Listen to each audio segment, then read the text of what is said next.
Afternoon, everybody. Thank you for being here. Before moving forward, I just want to stop and acknowledge that while we may have a lot to celebrate here, there's a tragedy that has unfolded in D.C. as of last night, and there are no words to describe how heartbreaking that is for all of America. I certainly am a person who believes that there's power in prayer, and I've asked, Maria and I are praying, and we hope Tennesseans are, for the 67 family members and loved ones of the ones who lost their lives, and the first responders who are continuing to have recovery efforts.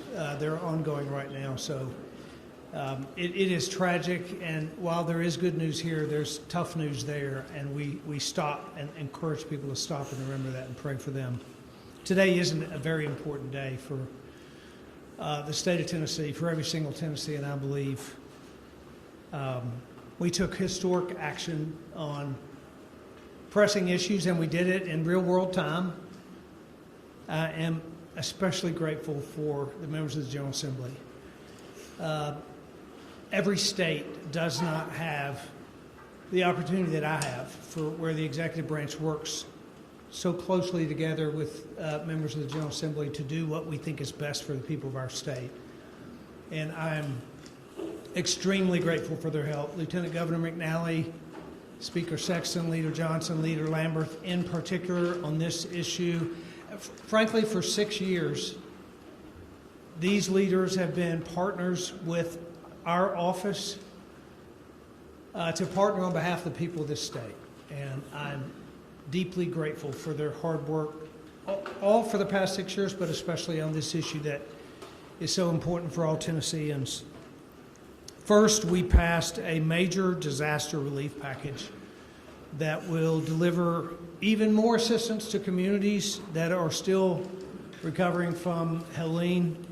Together, our initial response was significant, it was immediate, it was important, and those communities have been using those existing resources that we brought to bear over the weeks following the disaster, but we needed to do much more. The unprecedented nature of this disaster required an unprecedented response. We now know that the cost of this disaster exceeds $1.2 billion, far more than any previous disaster in our state. And many of these counties that were affected are rural, they are at risk and distress, and frankly, the counties cannot shoulder the burden of the costs of this disaster alone.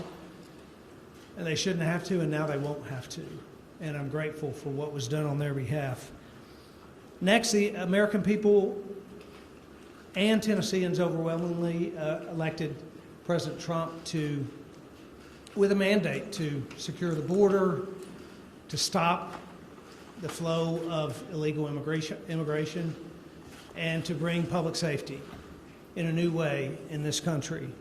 On day one of his administration, the president signed executive orders to do just that, to halt illegal immigration, to secure the border, and to provide a greater level of public safety.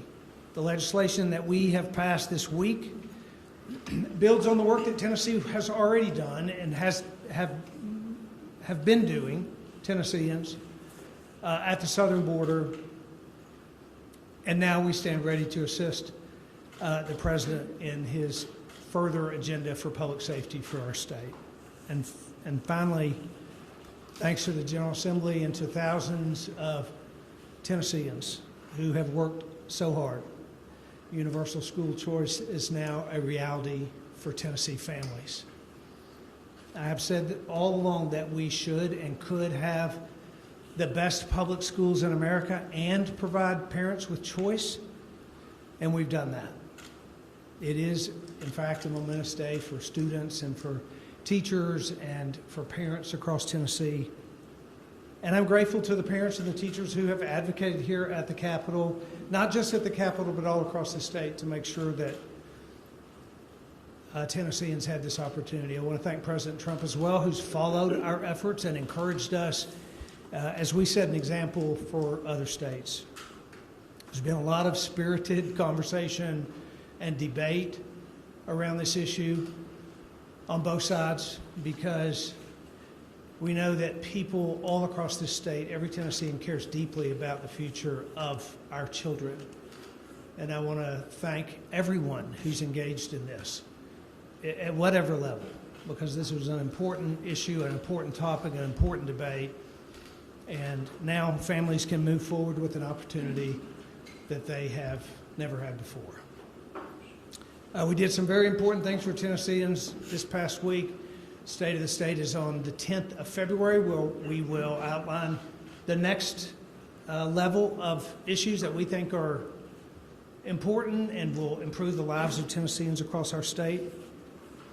And once again, I want to thank the General Assembly. I want to thank those standing on this stage and those that they represent for the long, hard hours and the work, frankly, over years to make sure that Tennesseans have the option that they have now.